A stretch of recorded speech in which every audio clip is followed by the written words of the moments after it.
Recently, 3 of our sisters died within 2 days of each other. This was hard. You may be thinking that since I live in a health center, I should be used to this happening. It is still hard. Whether someone dies young or of old age, has a painful death, or dies in an accident, it is still hard in different ways.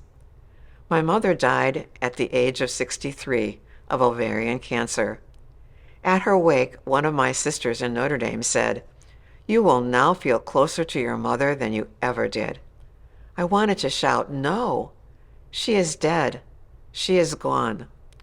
I did not, out of courtesy, and because perhaps I was in a state of disbelief of the ideas she had expressed.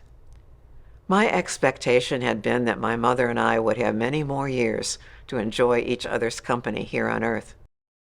When my grief lessened and I was able to draw on my faith, one of the realities that deepened in me was our church's teaching on the communion of saints. In my grief, would that I would have come across this quote from Henry Nouwen: "Death is not the enemy who puts an end to everything, but the friend who takes us by the hand and leads us into the kingdom of eternal love." When we recite the Apostles' Creed, we state a number of "I believes," one being, I believe in the communion of saints. Oftentimes, when we think of the saints, it is those with a capital S: St. Julie Billiart, Mother Teresa, St. Ignatius, to name a few. And yet, you and I know and have known many women and men saints with a small s, like a parent or grandparent or aunt. We hear one another say, "She's a saint," or "He's a saint." The communion of saints is the spiritual union of the members of the church, living and deceased. We are all part of the mystical body of Christ.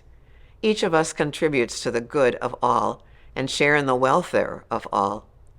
Saints, then, are human beings who lived good lives and now share life with God for eternity. In the movie, The Shack, based on the book of the same title by William P. Young, Mac is taken by God to meet his deceased father. Mac first sees only innumerable points of light, beautiful and in every imaginable color, which I can see in my mind's eye. And his father gradually emerges from the multitude of lights for their conversation. You and I, the saints and our loved ones who have died, are in my mind's eye points of light, so alike in so many ways and yet so unique, our own unique point of light. Our loved ones are in the hand of God, where no torment will touch them. They are at peace. Our loved ones abide in God's love because of God's grace and mercy.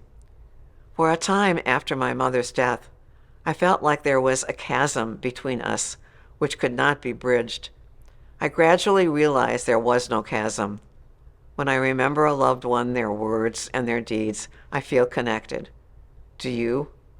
This All Souls Day, I invite you to invite one or more of these points of light into your mind and heart. On this All Souls Day, let us reflect on the communion of saints and deepen our understanding and belief in it. I believe we will find it to be a blessing. God of life and death, lead us closer to you and to our loved ones who are already with you in eternity.